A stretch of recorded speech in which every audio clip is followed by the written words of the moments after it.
You're listening to the AfterBuzz TV network, now the largest new media platform on the web, and your #1 source for after-show entertainment. Very good, Keith. Johnson.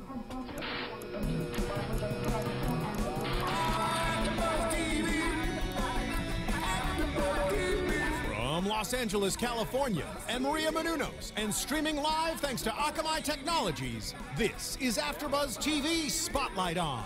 Spotlight On is a long-form interview series featuring actors and TV personalities. And now, from the world's #1 TV after-show platform, this is AfterBuzz TV Spotlight On.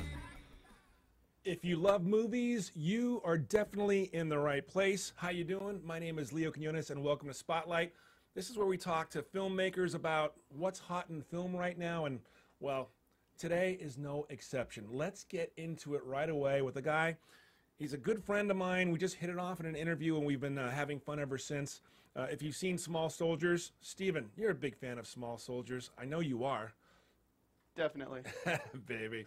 And also maybe Detroit Rock City or all kinds of great projects. The Chase, great memories about Christy Swanson. We may have to get into that as well. My good friend, the one and only Adam Rifkin, joins us in studio. Adam, thanks so much for being here on Spotlight. Happy to be here. Always a pleasure. He was doing one of these big-time Hollywood conference calls just outside the studios. It's true. Right? Tell us who you were on with. Are you allowed? I'm not allowed to tell you who I was on with. One of your movies is having a 15th year anniversary. True or false? That is true. Would it be the story of 4 guys trying to get into a Kiss concert, Detroit Rock City? I cannot confirm nor deny which film I was talking about in the car. Let me ask you something not related. Okay. When you were filming Detroit Rock City, Yes. with, you know, Eddie Furlong and Giuseppe Andrews and all these guys, are you a thrifty filmmaker, or was there a lot of deleted scenes and extras that were not put on any other DVD?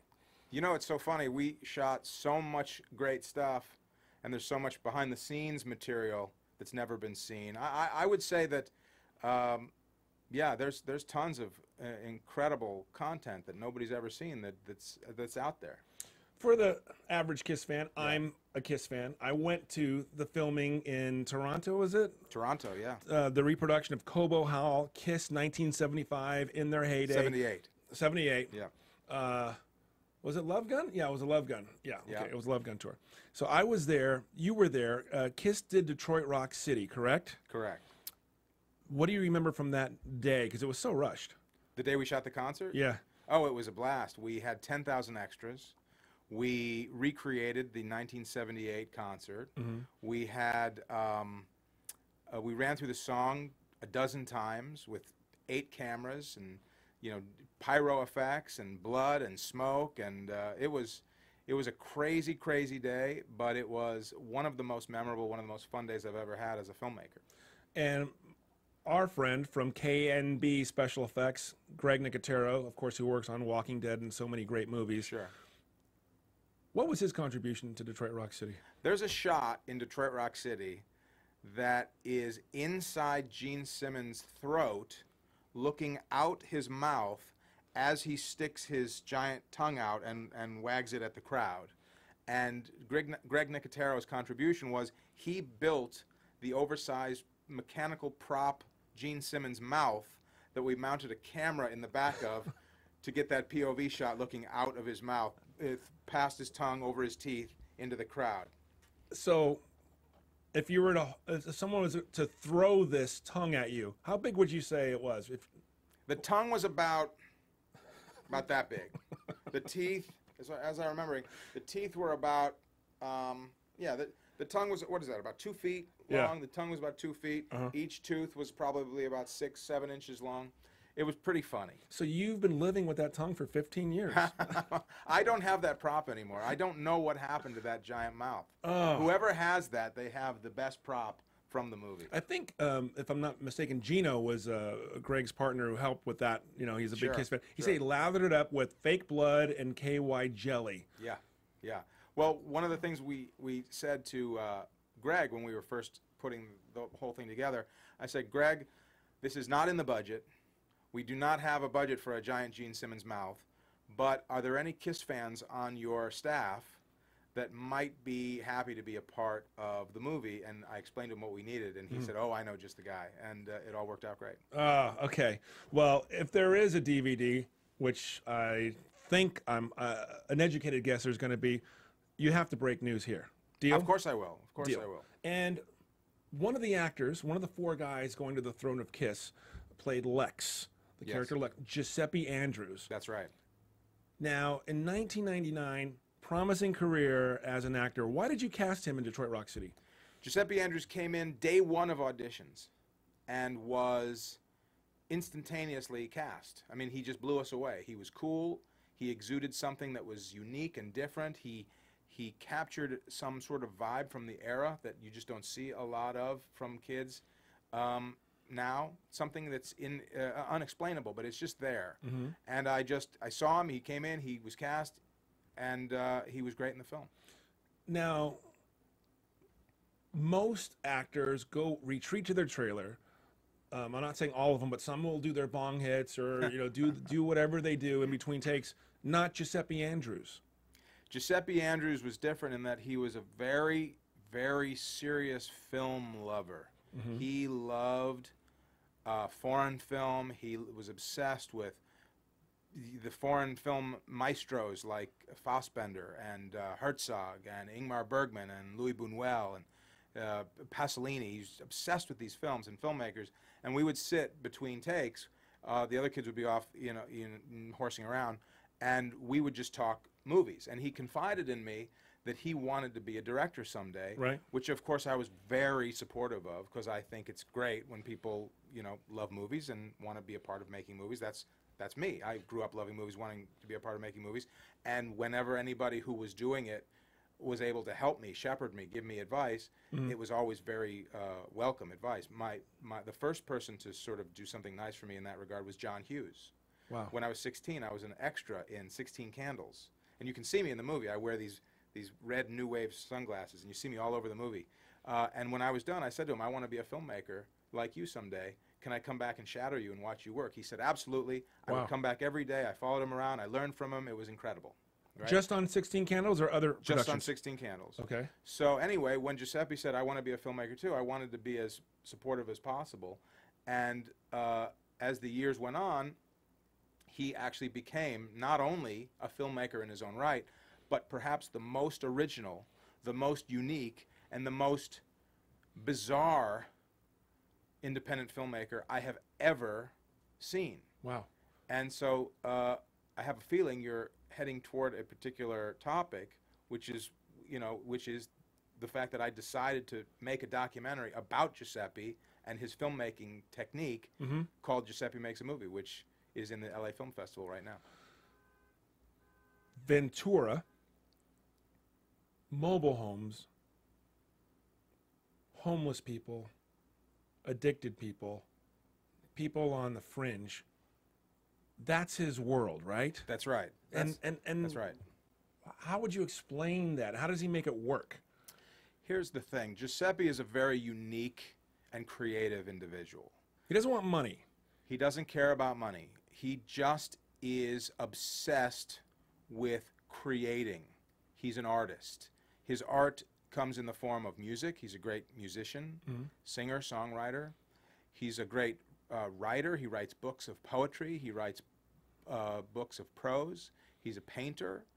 But first and foremost, and most prolifically, he is a filmmaker. He writes, directs, shoots, edits, scores all his own films. He's made probably about 30 or 40 of them by now. What's the genre, would you say? It is a genre unto itself. Wow. Giuseppe's movies defy description. Now, you could say maybe it's a little like John Waters. You could say maybe they're a little bit like Harmony Korine films. But you only would say those things because there's nothing else to compare him to. And his films aren't anything really like those films. But those films and those filmmakers they're real maverick filmmakers like him. His stuff is so original and so shocking and so bizarre that he's his own genre. And he lives in a trailer park in Ventura with his dad, and the trailer park has become his studio backlot. Wow. And the residents of his trailer park and the homeless people who live around the trailer park in the weeds or in the tent cities around his trailer park, and some of the other addicts and some of the other fringe people who live in his neighborhood, they have all become his cast of players, his repertory company. You said the island of misfit toys. It is an island of misfit toys that he has created for all these films, and he's created this incredible little family, this family of oddballs, this family of misfits, and they make these films together, one after another, the most unusual things you've ever seen. But the process of making these films I found so fascinating and so touching in a way. I had to capture his process. So I made a documentary about Giuseppe called Giuseppe Makes a Movie, where I follow him throughout the entirety of one of his movies. And it's unlike anything I'd ever seen before. What would you rate his movies? G, PG-13, R, X? Well, they're rated X, but they're not rated X because they're sexually explicit. He's not about titillation. He's not about exploitation. His themes are adult, and his dialogue is extraordinarily adult. But his dialogue is like obscene poetry. He writes, it's all very stylized dialogue that is extraordinarily obscene, but it's also lyrical at the same time. And these homeless people who are in his films, they're not actors. They know they're not actors. He knows they're not actors. So he feeds them each line, and they just mimic what he says. And it's all cut together in such a way that somehow it all just fits together, and it creates this world, this mood, this vibe, unlike anything you've ever seen. When you say you've seen 30 of his films, Yeah. do they vary in length? Does he not give a crap about how long they are? Are they 2 minutes? Are they 10 minutes? Are they an hour and a half? Feature length. What? Feature length films. So he brings them to you because you're his mentor, basically. Yeah. What are some of the reactions that you've had watching Giuseppe Andrews films? I'll tell you this. First and foremost, I have never laughed harder than when watching some of Giuseppe's movies. Some of the stuff in his movies is funnier than anything I've ever seen in a movie. Blazing Saddles, Young Frankenstein, Funnier. producers. Funnier. Wow. I don't know why. I don't know how to explain it. Just funnier. His stuff is... I have prided myself as a film fanatic. Would you say film freak? I am a film. You are the film freak. I could not compare myself to the great film freak. But as a film freak myself, Yeah. I have sought out unusual films. I've seen a lot of very bizarre films. Nothing compares to Giuseppe's films. They're the craziest things you've ever seen. I showed a couple of them to Henry Rollins, who arguably has seen some stuff. For those who don't know Henry Rollins, thrash metal guy turned pop icon, pop spoken word. Yeah, poet. punk rock icon, pop icon, spoken word icon. You know, interesting, smart author. You know, celebrity musician. He said to me, he said, "Adam, you have to warn a person before you spring a movie like that on them. You can't just say, watch this movie. You gotta prepare them." He was shocked. And the fact that Henry Rollins was shocked is pretty impressive. Where does he get the money to do these productions, Giuseppe? Well, Giuseppe's been a child actor, you know, throughout the years growing up. And so he's made enough money that, you know, occasionally these residual checks will come in, just enough to be able to squeak by, live on, and make his movies with. So, but he makes a movie for $1,000, $500. The movie that I follow him making is a movie he made for $1,000. Adam Rifkin in studio. This is where I want to go next. Adam Rifkin, the documentarian. Okay, you do a lot of writing, fantastical, you know, fiction. So what's your approach to a documentary? Well, it's interesting. I love storytelling. That's why I want to make movies. I love all kinds of stories. I like big stories, small stories, scary stories, funny stories, and movies, you know, have always fascinated me. They're just, it's such a great way tell stories and watch stories and learn things and have, you know, fun vicariously living out these adventures through other people's eyes. I had never thought of myself as a documentarian, but because Giuseppe's story is such a fascinating story, and because I felt like I knew that story well, because I had seen it evolve before my eyes. I met him when he was a teenager, before he'd ever made a film. I encouraged him to make the films that he makes. I told him, you know, don't worry about asking for permission. The technology exists now where you can just make your own movies. Just do it. And I had no idea what he was capable of. I just was encouraging him to just get out there and shoot. And he took that ball, and I'm not saying that I in any way am responsible for why he's making these films. He wanted to do this anyway. I was just a voice of encouragement. He took the ball of, you can make movies these days on a digital camera for very little money, and he just ran with that ball, made more movies, more unusual movies, the most incredible movies I've ever seen than I could have ever possibly imagined. So because I felt comfortable with him, his story, and what adventures he was sort of living out, I just needed to capture it. I didn't think of it as, how do I make a great documentary? I just thought of wanting to share with people what he does. How does he wrangle these homeless actors? How does he get them to show up? How does he get them to say these lines? How does he keep from getting stabbed when he asks them to do offensive and crazy things? Little did I know, they're this family unit. They love him. They are so excited to be a part of something meaningful and creative. These are people, like you said, these are people on the fringe of society. These are homeless people, drug addicts. When you see these people coming down the street at you, oftentimes you'll walk to the other side of the street to avoid them. Not Giuseppe. He brings them into his world. He brings them into his home. He stars them in movies. He treats them like movie stars. In his world, they are movie stars. And the fact that they feel so included, and it's such a creative endeavor, it's a very touching thing to see. LA Film Festival, you're doing a documentary, Giuseppe makes a movie. How many hours did you shoot, and was it tough to bring it down to a reasonable time? The entire shoot followed the entire production schedule of his movie that he was making at the time. Which is abbreviated, to say the least. Yes, so he shot the whole movie. He shot his whole movie in 2 days. So I shot my movie of him shooting his movie in 2 days. In those 2 days, I shot about 35 hours of material. And we honed it down to about an 85-minute documentary. That's tough, right? It's tough because there's so much fun stuff.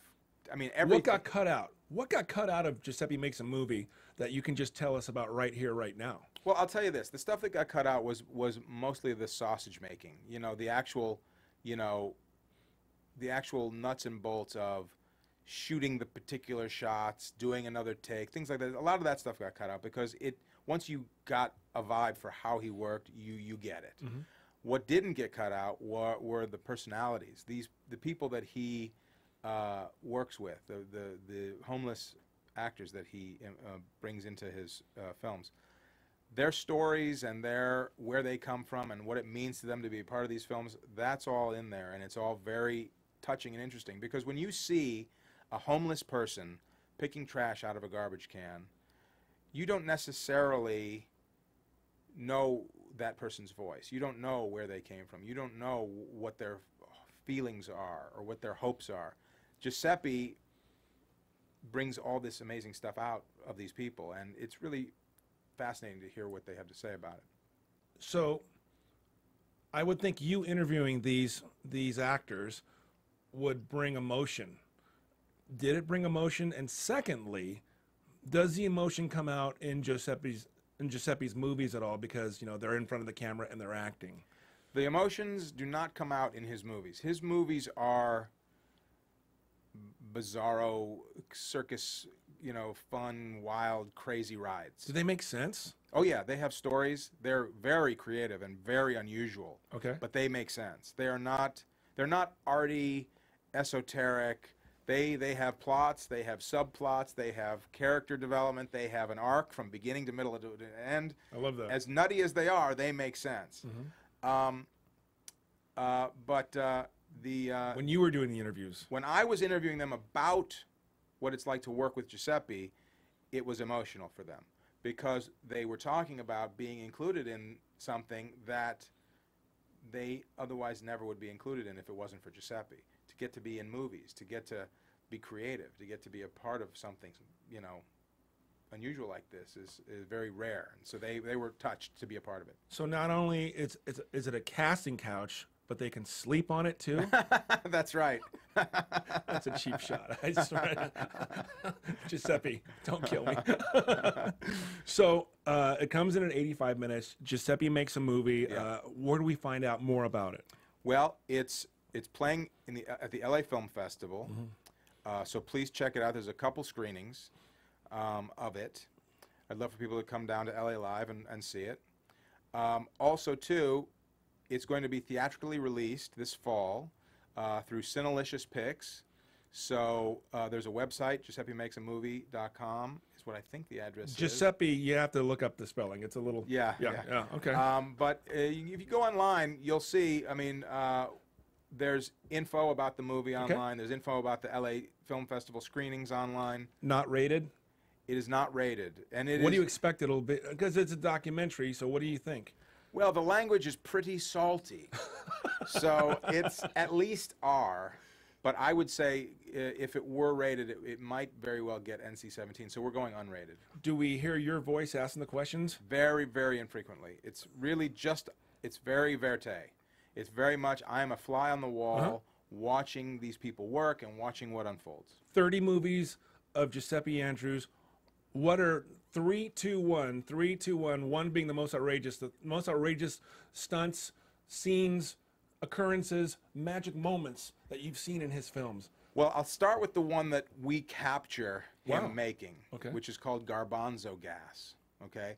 Garbanzo Gas is a story about a cow who is given a all-expense-paid weekend vacation from the slaughterhouse prior to his demise as a sort of program that the slaughterhouse is doing to try and gain good publicity because they're getting a lot of bad press for killing all these cows with no, you know, so cruelly.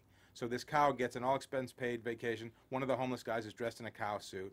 And there are these two criminals at the same hotel that the cow happens to be staying at who want to kill him and eat him because they see a walking steak.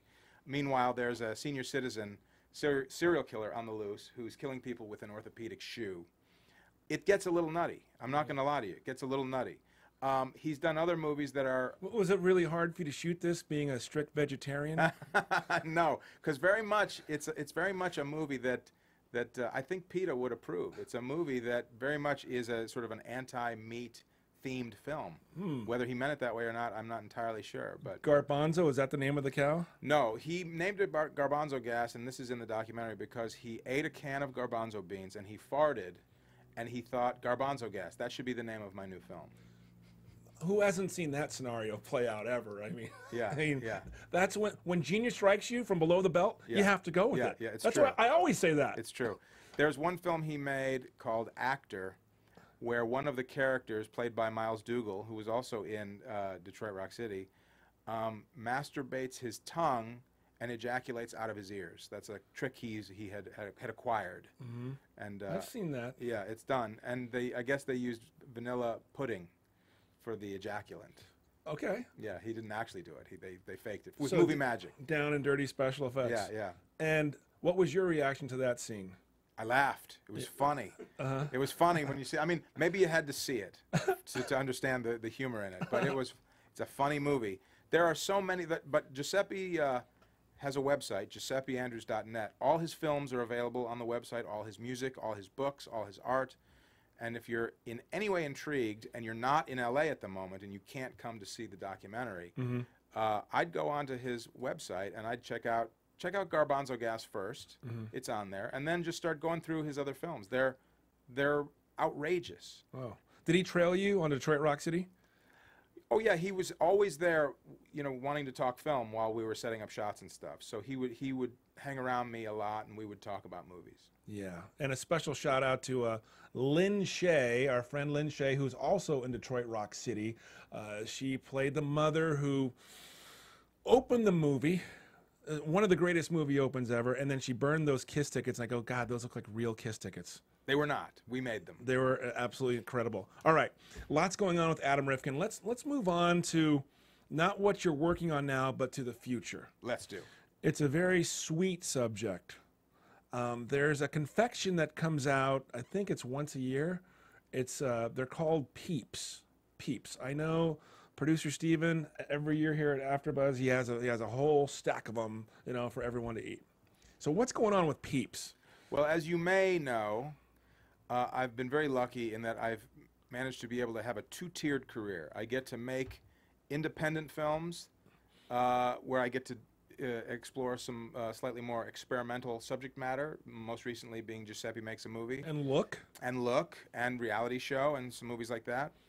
And I also have a separate career where I get to write big studio family movies, which I love doing. I love being a part of that. So my most recent one is a movie based on Marshmallow Peeps, and it's going to be called Peeps. It's going to be a big animated movie in the vein of Lego, and it is inspired by the way, they sell year-round. Their biggest. I digress. Their biggest season is Easter, of course, but they actually do exist all year round for all the holidays. How does the passion follow Peeps? Well, here's how. There is a cult of Peeps out there. Everybody knows the candy from Easter, but also there is a cult of Peep out there. People are obsessed with building dioramas out of Peeps candies. They take. That's kind of like this big. Yeah, it's like a little shadow box. It's a scene or something. Yeah, they create a little scenario in a shadow box, like a miniature scenario, like a dollhouse. Okay. But they create the characters out of Peeps. This is a worldwide phenomenon. They hold Peeps diorama contests around the world. And the dioramas they build scenarios that recreate famous scenes from movies, famous scenes from history, famous paintings, famous political, topical events. Do these Peeps dioramas dwarf the budget of a Giuseppe Andrews film? Yes, they probably do. Right, I would think. They get very elaborate, very creative. I encourage anybody who's curious, go on Google Images, just type in Peeps dioramas. You'll see there's thousands of them, photos of thousands of them. So I had an idea. What if the biggest Peeps diorama contest every year is held by the Washington Post? Okay. What if the night before the judging begins, night before, right, night at the Peeps Museum. Exactly. What if all the Peeps dioramas are in the Union Hall waiting to be judged the next morning, and then arbitrary scenarios would be what? There'd be Planet of the Peeps might be one of the dioramas. It'd be one might be We the People, which would be an American Revolution themed diorama. One might be Night of the Living Peeps would be a zombie diorama. You create whatever. Stop the interview. Yeah. Giuseppe Andrews, Giuseppe Schmandrews. He works with crazy people. You have to do a documentary about the people who create the Peeps dioramas, because they can't all be there. That's a great idea. There has to be something missing. What's the void? That's a great idea. Who's obsessed with doing that? Lots of people. So what if all these dioramas are set up in the Union Hall the night before the judging? Okay. And what if one Peep got accidentally placed in the wrong diorama?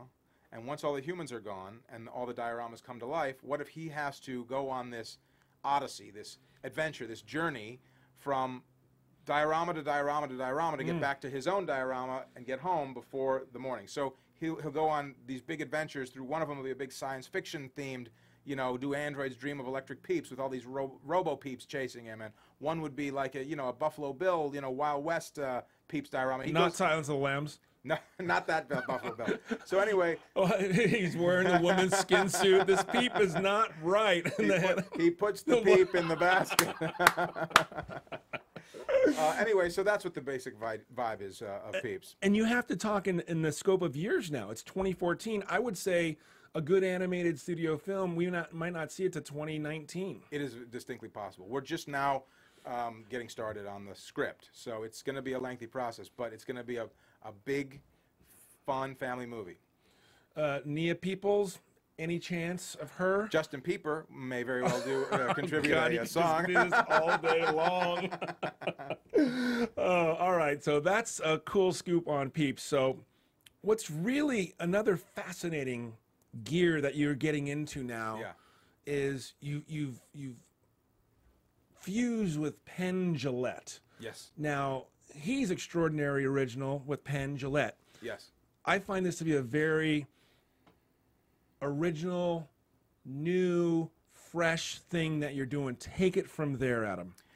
Penn Jillette saw a movie I made called Look, which is, as you know, a drama that is entirely shot from the point of view of surveillance cameras. Right. He called me up out of the blue. He contacted me online, actually, out of the blue, and said, my name is Penn Jillette. I have a little magic show in Vegas. I knew who he was, of course. I'd been a fan for years. That's humble. Yeah, very humble. I like that. And he said, I saw your movie Look, and I'd love to talk to you about it. And could you contact me? It was late Friday night. It was on Facebook. He wrote me this message. I wrote him back, and I said, I'd love to talk. Anytime you want, call me over the weekend. I left my number. 2 seconds later, my phone rang. Nice. Right? And he said, look, I wrote a script. And I was, for a long time, trying to figure out who would be the right director to direct it. What a compliment right there. Amazing compliment. And then he said, I saw Look, and then I realized I want you to direct this film. I said to him, I'm flattered. I generally prefer to direct what I've written, but I would love to read it. And How do you say that without sounding like an ass? I generally like to write things that I've written myself. I probably did sound like an ass, but it just happens to be true. I prefer to direct something I've written. Mm-hmm. So, but not exclusively, because I didn't write Detroit Rock City, as you know. Carl Dupree. That's right. Come on. The great Carl Dupree. So, so he sent me the script. I read it immediately, and I thought it was so smart and so unique that I had to direct it. What's the synopsis? It's called Director's Cut, and it is a satire. It is commentary on movies and on movie making and on celebrity culture. And it takes pre-existing knowledge that we all have of certain movie conventions and uses that knowledge to mess with the audience who's watching the movie. I'll explain it to you. You better. Okay, so the movie starts. I'll give you the brief version. The movie starts. You see a cop movie, a thriller like Seven, begin, and as soon as it begins, you hear Penn Jillette's voice over the audio track saying, "Hi, I'm the director of this movie. I'm going to be with you for this director's audio commentary. I'm going to tell you some stories about the making of the movie. You know what it was like working with the cast, and basically." The audio commentary, the director's audio commentary, is not a choice like on a DVD menu. It becomes a narrative device. You can't turn it off. You start to hear him speak through this movie. And as the movie's starting, he's going to say, oh, we shot this scene at this location, we used these lenses, this actor was wonderful to work with, this actor wasn't. But then he starts to really focus in on the female lead. In the cop movie, these two cops are after a serial killer, and this FBI profiler is brought in, this sexy FBI profiler, to help crack the case. Love it. And the actress who's playing the FBI profiler, our director's commentary voice, starts talking about her a lot and starts really getting into all the details he knows about, you know, first it's working with her was a dream and she's so professional, and then it starts to get into personal information. And you start to think, well, maybe he just really got along well with her. Maybe this director really got along well with her. Then you start to see things in the movie happen that seem a little weird. Like she's about to kiss the leading man, and the kiss is sloppily cut out of the movie, right? The director's commentary doesn't comment on that. You just sort of take a mental note of that. Then, if there's a scene where the actress is going to start, you know, is going to take off her shirt, that is repeated 15 times, over and over and over again. So somebody's messing with the film. No, somebody knows how to make film. That's true. Anyway, then you start to see footage cut in from a camcorder, handheld camcorder, following this actress on an off day, just walking down the street. You know something's up, and you start to think to yourself, this director is either highly unprofessional, or maybe this isn't the director of this movie. Because the camcorder footage is then also hidden on the set of the movie that she's shooting, zooming in on her as she's in rehearsals or as she's doing another take. Or basically you start to realize that, okay, whoever's doing the director's commentary of this movie is a stalker. And he is obsessed with this actress. And he eventually kidnaps this actress off the set, takes her to his little basement that he's converted into a makeshift movie studio, and he's going to reshoot the rest of the movie with himself as the romantic lead. And the entire time that the movie's happening, his director's commentary track never breaks character. He's just doing his commentary track over the whole thing. So basically what it is, it's a movie about a stalker who's obsessed with an actress who gains access to a movie, the footage that they used to shoot the movie, the footage that he shot behind the scenes while they were making their movie, and the footage that he shot of her in his own version of the movie. Why are you not afraid to give out such detail to the plot of the film? I'm setting it up like a volleyball player. I'll tell you exactly why. Because this movie was crowdfunded. We raised our entire budget via crowdfunding. And in raising the money, we told all of the potential contributors out there that you are our partners going into this. So we're not going to hide anything from you. Just like if we were telling a studio what movie we want to make, if we want money from them, we would tell them the story in the pitch meeting. You are our partners. You should know the story. We pitched the story to them, and they responded by contributing enough money. Is that a private amount? How much did you guys raise? We were looking for $1 million. We raised about $1,250,000. Wow. Yeah, so we're in great shape. And we're casting right now. And once we lock our lead female, we are 4 weeks out from shooting, and we're very close to somebody right now. So Penn Jillette, it's his voiceover the whole time, and then he comes into the film. His voice is the director's commentary voice. He plays the stalker. I play myself on the set as the actual director of the cop movie. Okay. So I'm the director of the movie within the movie. Does this mean you have to move to Vegas for your location? No, we're shooting it in L.A. Okay. Yeah, and he'll fly in for his scenes. How long would the production schedule last in a perfect world? It's going to be about a 5-week shoot. Oh. Yeah. All right. Has anyone been cast yet? Well, aside from Penn, who's playing the stalker, and you, and myself playing the director within the film, we do have. It's funny. There's as two small roles, a cop partners, a good cop, bad cop partners. We're using liberal political pundit Lawrence O'Donnell and conservative political pundit Glenn Beck as partners, which is going to be pretty bizarre and fun. There's a marketing upside to that, is there not? There is indeed. Yeah. There is okay. indeed. Because I would say you just want to hit all audiences with this. Sure. Okay. And is this going to be PG-R? This will probably be an R-rated film because we want it to get really, really scary. Wow. Again, Adam Rifkin, you are definitely on fire, my friend. Thank and, you. You know, just thanks for coming in. Of course, anytime. Thank you so much, and thank you very, very much for having me on now, so that I could talk about Giuseppe Makes a Movie, because it's playing in the LA Film Festival right now. So, anything you'd like to plug? What's your Twitter? At Adam Rifkin. At Adam Rifkin. And please tweet me and ask me anything about any of the stuff we talked about or anything else. Yeah, and Detroit Rock City playing every day of every year, every minute of every day. Somewhere it's playing. Yeah. If people want to contribute to Director's Cut, it's not too late. They can go to our movie website, which is makepenbad.com. Make Pen with 2 N's, makepenbad.com. And you could still contribute. And in exchange for contributing, depending on how much you choose to contribute, you could either get a DVD, a T-shirt, or as okay, much as I give $25. What do I get? I think you get a thank you in the credits. I think you get Well, a DVD. okay, I do $100. $100. You can either get the pen grab bag. There's fulfillments where you could get a private magic lesson from Penn and Teller in Vegas after seeing their show. You could get an associate producer credit. You can get an executive producer credit. Go on the site. You'll see all the different prize options that you have the option to get.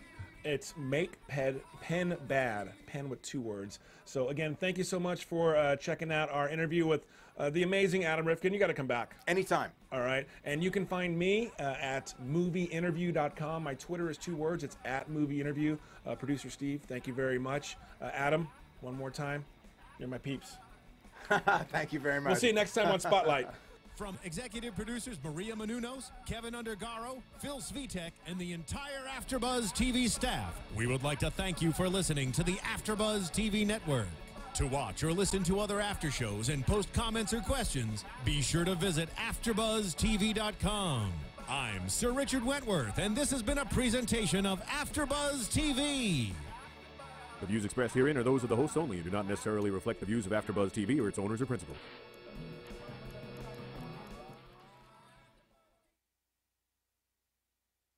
Thank you for watching AfterBuzz TV on YouTube. For more of your favorite after shows and interviews, subscribe to our channel here, and be sure to share your opinion on the episode in the comment section below here. We'd love to see what you guys are buzzing about. Thanks again. Buzz you later.